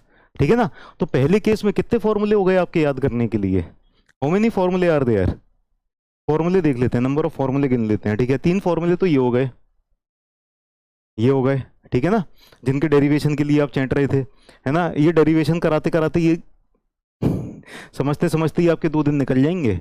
ठीक है, चलिए ये 3 फॉर्मूले हो गए जिनका कोई मतलब नहीं है। ठीक है ना, फिर इसके बाद हमने देखा कि मैक्सिमम शियर स्ट्रेस 45 डिग्री पर या 135 डिग्री पर होगा। अगर आपके पास प्रिंसिपल प्लेन्स गिवन है, प्रिंसिपल प्लेन से मैक्सिमम शियर स्ट्रेस का एंगल हो जाएगा 45 डिग्री या 135 डिग्री, और वो जो मैक्सिमम शियर स्ट्रेस की वैल्यू आ जाएगी ये sigma 1 minus sigma 2 by 2, this also important. ठीक है, ये वाले फॉर्मूले इंपॉर्टेंट है, ये मतलब वैल्यू इंपॉर्टेंट है, ये वैल्यू, ठीक है, दीज 2 वैल्यूज आर इंपॉर्टेंट। ये वाला जो फॉर्मूला है टाउ मैक्स का, ये इंपॉर्टेंट है। सीधे सीधे क्वेश्चन पूछे जाएंगे यहां पर आपसे, सीधे सीधे स्ट्रेट फॉरवर्ड क्वेश्चन पूछे जाएंगे इन्हीं से ही। ठीक है ना, ये क्या है, ये है normal stresses on plane of maximum shear stress, important है, ये भी याद करने हैं। ठीक है, ये क्या है, नॉर्मल स्ट्रेस की values on plane of maximum shear stress, तो मैक्सिमम शियर स्ट्रेस का जो प्लेन होगा उसके ऊपर नॉर्मल स्ट्रेस की कितनी वैल्यूज आ जाएंगी, ये आ जाएंगी। ठीक है ना, मैक्सिमम शियर स्ट्रेस तो अभी पिछले यहां पर लिख ही लिया था, sigma 1 minus sigma 2 by 2, sigma 1 minus sigma 2 by 2। ठीक है, अब आगे चलते हैं, इक्वेशन 1 और 2 को जब ऐड करते हैं तो हमको ये समझ में आ जाता है कि जो नॉर्मल स्ट्रेसेस को ऐड कर देंगे कोई भी दो प्लेन्स के ऊपर नॉर्मल स्ट्रेसेस को ऐड कर देंगे तो उनका सम हमेशा कांस्टेंट आएगा। ठीक है, यहां पर देखें क्या, एक ये नॉर्मल स्ट्रेस दिखाई दे रही है, एक ये नॉर्मल स्ट्रेस दिखाई दे रही है, इसको और इसको ऐड कर दें तो तब भी क्या कांस्टेंट आ रहा है। देखो sigma 1 plus sigma 2 by 2 plus sigma 1 plus sigma 2 by 2, इनको भी ऐड कर देंगे तो सिग्मा 1 प्लस सिग्मा 2 आ जाएगा। ठीक है ना, क्लियर है, ये चीज क्लियर है। चलिए रिजल्टेंट स्ट्रेस क्या आ जाएगा, देखो एक नॉर्मल स्ट्रेस यहां पर एक्ट कर रही है और एक शियर स्ट्रेस ऐसे एक्ट कर रही है ना, तो इनका जो रिजल्टेंट हो जाएगा वो हमेशा ऐसे ही होता है ना, दो म्यूचुअली परपेंडिकुलर स्ट्रेसेस अगर होंगी तो इस तरह से रिजल्टेंट आ जाता है। तो इसी तरह से सेम तरीके से आप रिजल्टेंट कैलकुलेट कर सकते हो। और जो रिजल्टेंट स्ट्रेस का एंगल बनता है नॉर्मल से, इसे कहते हैं हम एंगल ऑफ ऑब्लिक्विटी। तो एंगल ऑफ ऑब्लिक्विटी क्या होता है, एंगल ऑफ ऑब्लिक्विटी होता है कि रिजल्टेंट स्ट्रेस कितनी इंक्लाइंड है, कितने एंगल पर इंक्लाइंड है नॉर्मल स्ट्रेस से, that will be angle of obliquity. ठीक है, तो एंगल ऑफ ऑब्लिक्विटी का भी फॉर्मूला लिख लिया। और शियर फेलियर कब अकर करेगा, जब एंगल ऑफ ऑब्लिक्विटी मैक्सिमम हो जाएगा। एंगल ऑफ ऑब्लिक्विटी आप डायग्राम से देख सकते हो, ये हो जाएगा tau x y dash divided by sigma x dash, यानी यहां पर इस प्लेन के ऊपर जो शियर स्ट्रेस है और जो नॉर्मल स्ट्रेस है इनका रेशियो ले लेंगे तो आपको 10 बीटा मिल जाएगा। ठीक है ना, तो ये 10 बीटा मिल जाएगा रिजल्टेंट स्ट्रेस। अच्छा, एक और चीज कि शियर फेलियर कब होगा, जब एंगल ऑफ ऑब्लिक्विटी मैक्सिमम हो जाएगा। एंगल ऑफ ऑब्लिक्विटी मैक्सिमम तब हो जाएगा जब ये शियर स्ट्रेस सबसे ज्यादा हो जाएगा। शियर स्ट्रेस मैक्सिमम हो जाएगा तो एंगल ऑफ ऑब्लिक्विटी मैक्सिमम हो जाएगा। तो शियर स्ट्रेस जब मैक्सिमम हो जाएगा तब शियर फेलियर अकर करेगा। ठीक है, मतलब शियर फेलियर अकर करने की टेंडेंसी बन जाएगी। अगर शियर फेलियर अकर करेगा तो वो उस प्लेन पर अकर करेगा जहां पर एंगल ऑफ ऑब्लिक्विटी मैक्सिमम होगा। शियर फेलियर उस प्लेन पर अकर करेगा जिस प्लेन पर एंगल ऑफ ऑब्लिक्विटी मैक्सिमम होगा। ठीक है ना, एंगल ऑफ ऑब्लिक्विटी का जो यूज है ना, ये आपको सॉइल मैकेनिक्स में ज्यादा देखने को मिलेगा। ठीक है ना, तो यहां पर हमने बस इंट्रोडक्शन देख लिया है। सॉइल मैकेनिक्स में सर बताएंगे कि एंगल ऑफ ऑब्लिक्विटी का बेसिकली कि सॉइल में किस तरह से फेलियर हो रहा है। सॉइल में जब आप शियर फेलियर पढ़ोगे ना, वहां पर सर इसको और ज्यादा डिटेल में बताएंगे। तो यहां पर फाउंडेशन ले कर दी गई है, आपको बता दिया गया है कि ये एंगल ऑफ ऑब्लिक्विटी क्या होता है, कैसे होता है। फिर सॉइल मैकेनिक्स में इससे और ज्यादा आगे तक ले जाया जाएगा एंगल ऑफ ऑब्लिक्विटी में। ठीक है, तो एंगल ऑफ ऑब्लिक्विटी ये आप सॉइल मैकेनिक्स में के अंदर ध्यान रखना। ठीक, आगे चलते हैं। नाउ जब हम रिजल्टेंट स्ट्रेस की बात करें plane of maximum shear stress पर, तो बेसिकली अभी अभी हमने ये फॉर्मूला देखा था। रिजल्टेंट स्ट्रेस क्या हो जाएगा, नॉर्मल स्ट्रेस का स्क्वायर प्लस शियर स्ट्रेस का स्क्वायर इस पूरे का अंडर रूट। तो वही हम कर देंगे, नॉर्मल स्ट्रेस का स्क्वायर प्लस शियर स्ट्रेस का स्क्वायर और पूरे का पूरा अंडर रूट। नॉर्मल स्ट्रेस हमने देख लिया था सिग्मा 1 प्लस सिग्मा 2 बाई 2 था, और शियर स्ट्रेस देख लिया था सिग्मा 1 माइनस सिग्मा 2 बाई 2 था, मैक्सिमम शियर स्ट्रेस। ठीक है ना, इसको अगर सॉल्व करेंगे तो ये वाला आंसर आ जाएगा। ठीक है, तो ये वाला भी उतना ज्यादा इंपॉर्टेंट नहीं है, पर आप फिर भी ये याद कर लो, है ना, नॉट वेरी, बहुत ज्यादा इंपॉर्टेंट नहीं है, लेकिन फिर भी आ सकता है, क्वेश्चन कम आते हैं लेकिन आ सकता है। ठीक, एंगल ऑफ ऑब्लिक्विटी ये हो जाएगा। ठीक है, आगे चलते हैं। चलो, तो केस 1 के ऊपर ये पहला क्वेश्चन है, ये सॉल्व करो, सॉल्व दिस क्वेश्चन।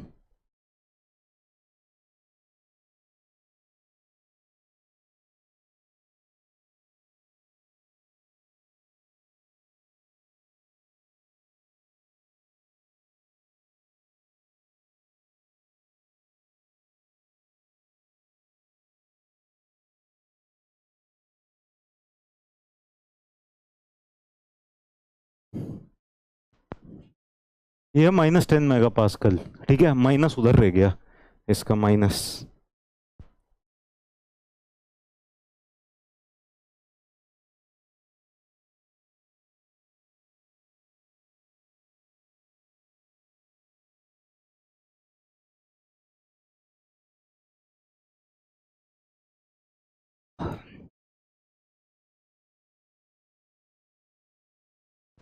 चलिए, तो टाउ मैक्स क्या हो जाएगा, tau max is equal to sigma 1 minus sigma 2 by 2।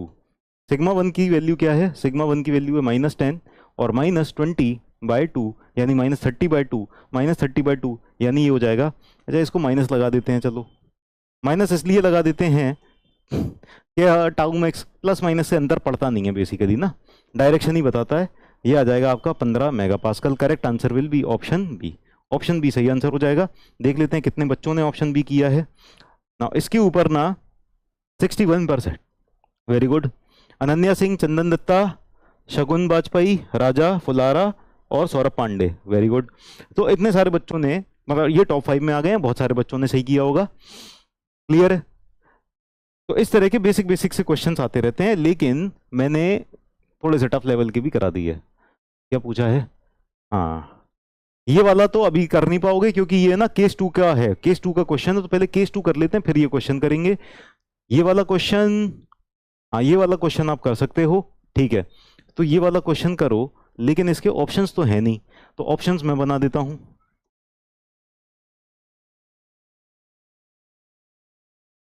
100 -100,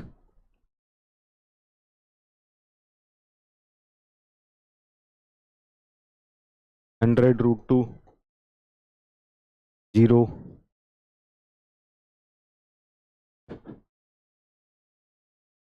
तुम्हारा 36 है, वेरी गुड।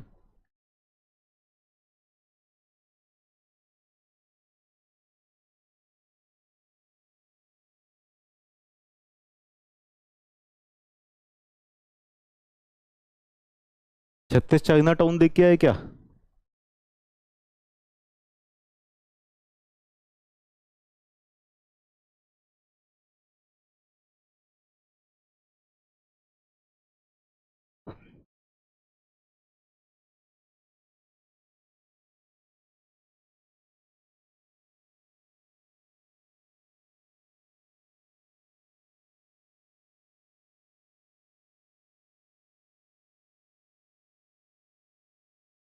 चलो सॉल्व करते हैं। यहां पर एक बात बताओ कि इन प्लेन्स के ऊपर क्या कोई shear स्ट्रेसेस एक्ट कर रही है? क्या कोई shear स्ट्रेस एक्ट कर रही है इन प्लेन्स के ऊपर? कोई shear स्ट्रेस एक्ट नहीं कर रही है, यानी ये कौन सी तरह की स्ट्रेसेस हैं? कौन सी तरह की स्ट्रेसेस हैं? These are principal stresses, these are principal stresses, ठीक है। और ये प्लेन्स कौन से हैं? दीज आर प्रिंसिपल प्लेन्स, ठीक है, प्रिंसिपल प्लेन्स है। तो यहां पर प्रिंसिपल प्लेन सिग्मा 1 कितना दिया हुआ है? सिग्मा 1 100 मेगापास्कल दिया हुआ है, और सिग्मा 2 दिया हुआ है -100 मेगापास्कल, ठीक है ना। अब 45 डिग्री पर जो प्लेन है, this is plane of maximum shear stress, yes और नो? ये वाला जो प्लेन हो जाएगा, this is plane of maximum shear stress, yes, ठीक है, plane of maximum shear stress हो जाएगा। So plane of maximum shear stress, यहां पर इस प्लेन पर, plane of maximum shear stress पर जो नॉर्मल स्ट्रेस आ जाएगी, ये कितनी आ जाएगी? ये आ जाएगी sigma 1 plus sigma 2 by 2। Sigma 1 plus sigma 2 by 2, इन दोनों को ऐड कर दो, 100 -100 हो जाएगा, ये हो जाएगा 0। 100 -100 divided by 2, it will be 0 megapascal, ठीक है ना। तो नॉर्मल स्ट्रेस कितनी आ गई है यहां पर? सिग्मा एन, ये 0 मेगापास्कल आ गई है। Correct answer is option D, ठीक है। अगर आप डायरेक्टली फॉर्मूला लगाओ, ठीक है, अगर आप डायरेक्टली फॉर्मूला लगाओ, दूसरा तरीका, सेकंड तरीका, मेथड 2, आप क्या करोगे कि आपने कहा कि अरे सर मुझे ये सब नहीं समझ में आया, मुझे तो बस सीधे सीधे फॉर्मूला लगाओ और आंसर लिखो। फॉर्मूला लगा के आंसर लिख देते हैं। सिग्मा एन क्या हो जाएगा? Sigma 1 plus sigma 2 by 2 plus sigma 1 minus sigma 2 by 2 cos 2 theta. बस ऐसे मुझे आता है समझ में, ठीक है सर, ऐसे कर देते हैं। सिग्मा 1 कितना है? 100। सिग्मा 2 कितना है? -100, -100 डिवाइडेड बाय 2, है ना, प्लस सिग्मा 1 कितना है? 100, माइनस सिग्मा 2 कितना है? सिग्मा 2 है -100 डिवाइडेड बाय 2, और कॉस 90 डिग्री हो जाएगा, और कॉस 90 डिग्री हो जाएगा 0, कॉस 90 डिग्री, ठीक है, कॉस 90 डिग्री हो जाएगा 0, ये हो जाएगा 0, ठीक है ना। 100 -100 0 हो गया। क्लियर है? Normal stress 0 at 45 degree due to principal plane. क्या बात है सर, -100 कहाँ है? -100 ये रहा, ये कंप्रेसिव है, कंप्रेसिव है। कंप्रेसिव कैसा होगा? नेगेटिव होगा, पॉजिटिव होगा? कंप्रेशन इज नेगेटिव, ठीक है। ये कौन सा है? ये टेंसाइल है, this tensile, tensile will be positive, ठीक है। एरो की डायरेक्शन देख के समझ में आ रहा है, कंप्रेसिव है, this is compressive and this is tensile. Clear है सबको? कोई दिक्कत?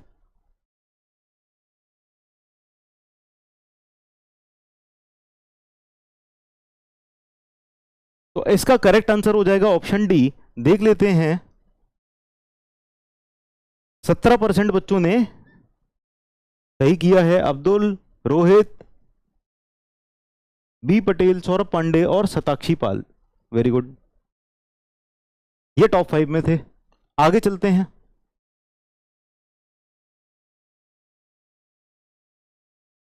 अरे अरे अरे, नेक्स्ट केस 2 पर चलते हैं, ठीक है। अब आते हैं केस 2 पर। कितने बज रहे हैं? टाइम हो गया, चलो टाइम हो गया, टाइम हो गया, टाइम हो गया, तो फिर हम आगे चलते हैं, फिर हम आज की क्लास खत्म करते हैं। लेट अस फिनिश टुडेज क्लास, है ना। और फिर हम अगली क्लास में मिलते हैं। हाँ, आगे के केसेस बाद में करेंगे, नेक्स्ट क्लास में करेंगे, नेक्स्ट क्लास में मिलते हैं। नेक्स्ट क्लास में होपफुली अब आप ये नहीं कहोगे कि सर डेरिवेशन कराओ, भले ही हमें समझ में ना आए लेकिन डेरिवेशन कराओ, है ना। मतलब ऐसा नहीं होना चाहिए कि हमें तो 21 तोपों की सलामी चाहिए, भले ही धमक से पेंट गीली हो जाए लेकिन सलामी 21 तोपों की चाहिए, ऐसा नहीं होना चाहिए। चलो तो आज की क्लास ख़त्म करते हैं। शायरी करके करें क्या? शायरी से ख़त्म करें क्लास? अरे इतना बड़ा मैंने पीजे मार दिया। हाँ, मंजिल मिले ना मिले ये तो मुकद्दर की बात है, लेकिन हम कोशिश भी ना करें ये तो गलत बात है। तो कोशिश करते रहनी चाहिए, पढ़ाई करते रहनी चाहिए, तरक्की करते रहनी चाहिए, ठीक है। मिलते हैं अगली क्लास में, bye bye, take care, see you at 8 PM।